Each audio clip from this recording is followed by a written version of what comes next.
निज भेद बतलावें, सुरत को राह दर्शावें, और जीव हित आप ही आवें।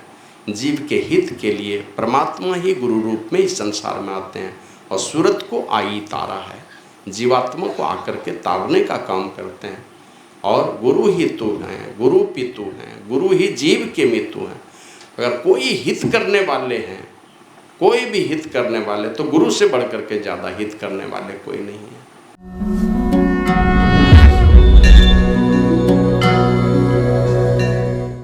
एक मछुए के करीब परिवार में जन्म लिया, मछुआरी माँ के कोख से पैदा हुआ बेटा जगत गुरु के रूप में विख्यात हो गए। ईरान में एक बार सम्मेलन हुआ विद्वानों का, दुनिया के सारे विद्वान, अधिक से पढ़े लिखे लोग सब जुटे थे। सारे विद्वानों को एक साथ इन्होंने शास्त्रार्थ में पराजित किया था। वो थे महर्षि वेद व्यास। इसलिए दुनिया के सारे महापुरुषों ने इनको गुरु रूप में स्वीकार किया कि विश्व गुरु के रूप में, शिष्य जगत गुरु के रूप में ये प्रतिष्ठित हुए। और उसी समय से दुनिया के लोग इनको जगत गुरु के रूप में स्वीकार किया। इनके जन्मदिन को, इनके जन्मोत्सव को गुरु पूर्णिमा के रूप में स्वीकार किया। और गुरु पूर्णिमा इसको महोत्सव के रूप में मनाते हैं तमाम गुरु भक्त। और उस दिन सब लोग अपने अपने गुरु का पूजन करते हैं और भिन्न भिन्न प्रकार से अपने गुरु की याद में, अपने गुरु को रिझाने के लिए, उनकी कृपा को अपनी ओर आकृष्ट करने के लिए तमाम तरह के उत्साहपूर्वक शुभ कर्म करते हैं। वही आज पावन दिन है, आषाढ़ पूर्णिमा का ये पवित्र दिन हम तमाम गुरु भक्तों के लिए एक नई आशा लेकर के दिव्यता से भरा हुआ जीवन हो, हमारा सुख शांति और समृद्धि से भरा हुआ जीवन हो, अधर्म का कहीं साम्राज्य नहीं हो, अंतः प्रकाश हो। तमाम तरह के अंधकार के जो रूप हैं हमारे मन मंदिर में, वो हैं दरिद्री है, काम है, क्रोध है, लोभ है, ईर्ष्या है, द्वेष है, आडंबर है, पाखंड है, जितने भी तरह के सारे अंधकार के रूप हैं। और दैहिक दैविक जो भौतिक ताप हैं, अर्थात और किसी भी प्रकार की कमी हमारे जीवन में है, सब उसी तमस का दूसरा रूप है, उसी अंधकार का रूप है। ये सारे अंधकार हमारे से बहुत दूर चले जाएं, गुरु की ऐसी कृपा हो, इसी अपेक्षा, इसी भरोसा से, इसी उद्देश्य से लोग गुरु पूर्णिमा महोत्सव को, कि हमारा लोक और परलोक दोनों ही सुखकारी हो, इसी उद्देश्य से गुरु पूर्णिमा महोत्सव को मनाते हैं। और हैं भी पूज्य बाबा तो कहते थे, सचमुच में अगर पूर्ण माँ अगर कोई है तो गुरु ही है। गुरु को पूर्ण माँ कहते थे। तो इसलिए ऐसे माता का अनन्य स्थान है, लेकिन पूर्ण माँ गुरु ही होते हैं, जो लोक और परलोक सबको सजा करके और अंततः परमपिता परमात्मा की गोद में प्रतिष्ठित कर दे, ये गुरु कर सकते हैं। और इसीलिए गुरु महाराज लिखे हुए हैं, बिना गुरु की कृपा पाए नहीं जीवन उधारा है। फंसी श्रुति आई यम फांसी, अयन शुद्धि आपनी नासी, भई भवसोग की वासी, कठिन जहाँ ते उधारा। इस भवसोग में आके बस गई जीवात्मा, जहाँ से उद्धार मुश्किल है बिना गुरु के कृपा का। तो गुरु निज भेद बतलावें और सूरत को राह दर्शावें। जीवात्मा को राह दर्शाते हैं इस संसार में आकर के गुरु। और गुरु निज भेद बतलावें, सूरत को राह दर्शावें, और जीव हित आप ही आवें। जीव के हित के लिए परमात्मा ही गुरु रूप में इस संसार में आते हैं और सूरत को आई तारा है, जीवात्मा को आकर के तारने का काम करते हैं। और गुरु ही तू हैं, गुरु पितु हैं, गुरु ही जीव के मितु हैं। अगर कोई हित करने वाले हैं, कोई भी हित करने वाले, तो गुरु से बढ़ करके ज़्यादा हित करने वाले कोई नहीं है। ये 33 कोट देवी देवता ब्रह्मा विष्णु महेश सब मिल करके भी वो हित नहीं कर सकते जो गुरु कर सकते हैं। और जिनका गुरु रक्षक हैं, गुरु बनाने वाले, दुनिया में कोई बिगाड़ने वाला भी उनका नहीं है। तो इसलिए गुरु ही हितकारी हैं, गुरु ही चराचर जगत के पिता हैं, वो परमात्मा ही हैं। गुरु ही तो हैं, गुरु पितु हैं, और गुरु ही जीव के मितु हैं। जीव का असली अगर मित है कोई, जीव का असली अगर कोई मित्र है, हर परिस्थिति में अगर कोई खड़ा रहने वाला है। एक संत ने लिखा, होगा फजल दरगाह तक खौफो खतर की जान नहीं, सीधे चला जाना वहाँ। मुर्शद ने ये फतवा दिया। सच्चे सदगुरु जब फतवा दे देते हैं ना, लिखित आदेश दे देते हैं, आज्ञा पत्र दे देते हैं, तो फजल तक कृपा होती है। जब तक होगा फजल दरगाह तक, दरगाह कहते हैं अंतिम मंजिल को, मंजिल तक फजल होती है, माना अंतिम मंजिल तक कृपा होती रहेगी। ऐसा लिखित आज्ञा पत्र है गुरु का। रास्ते में कोई विघ्न बाधा, उनको कोई देवी देवता कोई विघ्न पैदा करने के लिए नहीं आएगा, अगर गुरु का फतवा लेकर के जा रहा है वो। और खौफो खतर की जाने, मतलब खौफ भी नहीं है और खतरा भी नहीं है, किसी प्रकार का डर और खतरा का कोई नामो निशान नहीं है।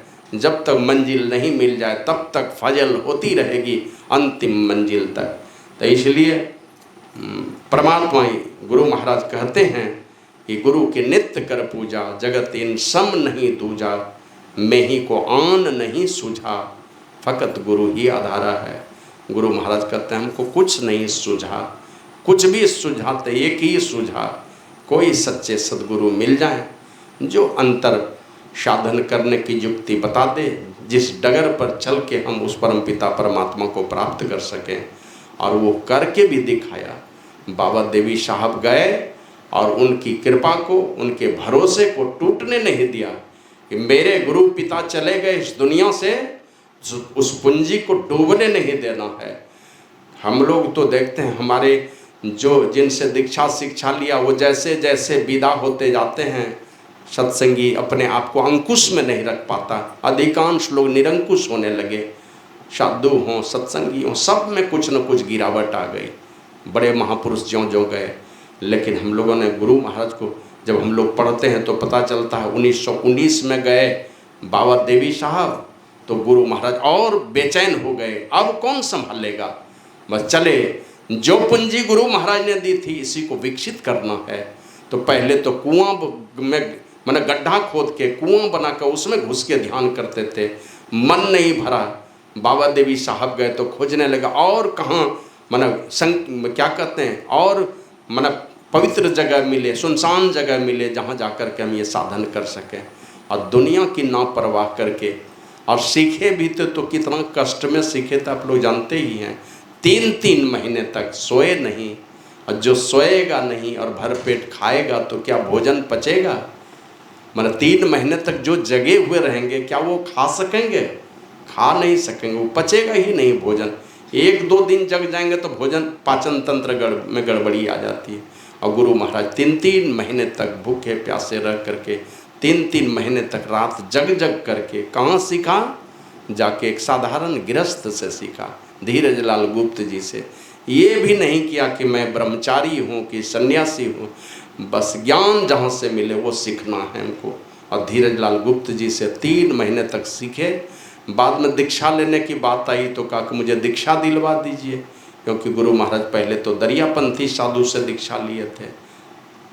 तो ले गए और वहाँ जब बाबा देवी साहब को संदेशा भेजा गया तो वहाँ से आदेश आया कि तुम जाके मायागंज में एक वकील साहब रहते हैं राजेंद्र सिंह, जाके उनसे दीक्षा ले लो।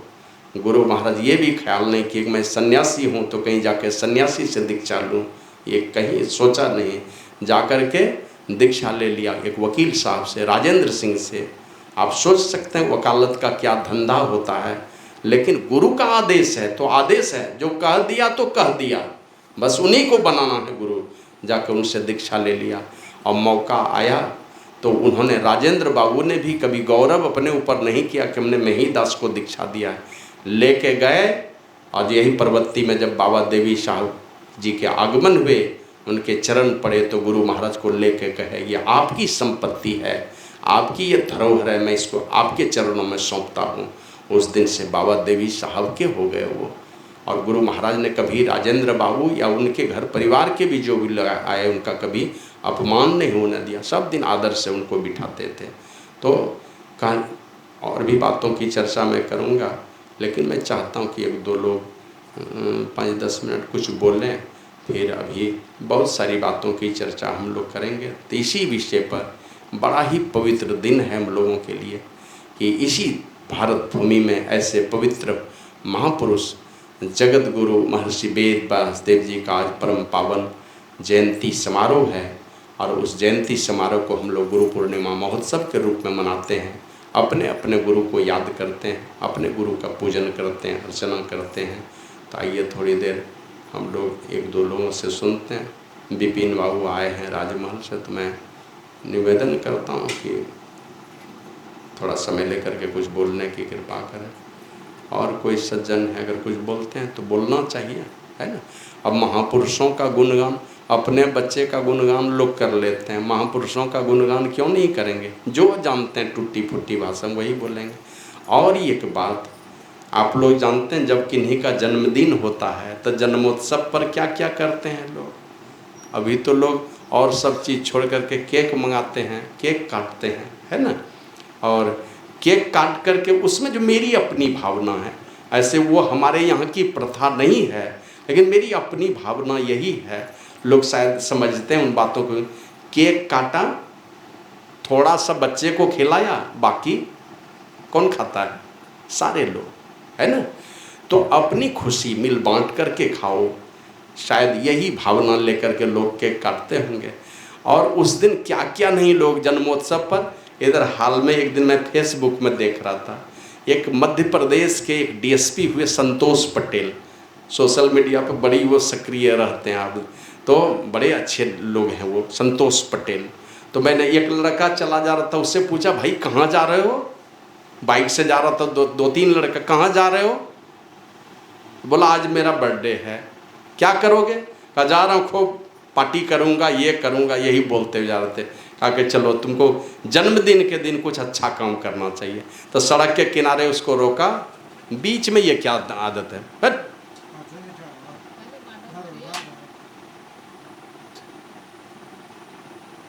बैठिए।